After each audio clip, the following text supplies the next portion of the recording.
হ্যাঁ মা বলুন, তুমি কি বিচ্ছিরি চা বানিয়েছো? হ্যাঁ, কোনোদিন চিনি কম তো চা পাতা বেশি, কোনোদিন জল বেশি, কি চা বানিয়েছো? হ্যাঁ, এত বছর বিয়ে হয়ে গেল, একটু চা বানাতে ভালো করে পারো না? ছি ছি ছি ছি।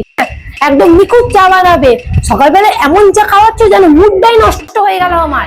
যাও তাড়াতাড়ি আবার চা বানিয়ে নিয়ে এসো। ঠিক আছে মা, আমি বানিয়ে আনছি এক্ষুনি। 1 ঘন্টা পরে। বলি বৌমা, 1 কাপ চায়ের জন্য আর কতক্ষণ অপেক্ষা করতে হবে? হ্যাঁ, আরে মা আর একটু দাঁড়ান, একটু পরে দিচ্ছি।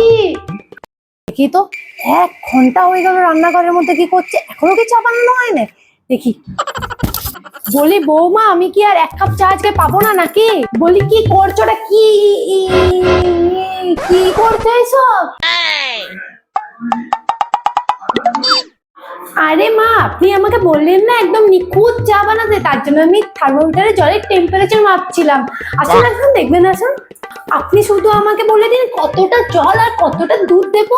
মানে আমি বলতে চাইছিলাম যে 4.5 মিলিলিটার জল না 3.5 মিলিলিটার দুধ দেবো।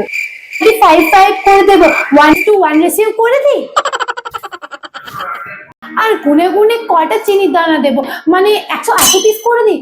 না না, আপনার যদি আবার সুগার হয়ে যায় তাহলে 150 পিস করে দিই। তাহলে এটাই ফাইনাল মা, আপনার জন্য 150 পিস চিনির দানা দিয়ে দিই। আরে গুনতে একটু টাইম লাগে না মা, একটু দাঁড়ান, আমি একটু করে দিই। একদম আপনি নিখুঁত চা বানাতে বলেছেন, আমি নিখুঁতই চা বানিয়ে দেবো আপনাকে, ঠিক আছে?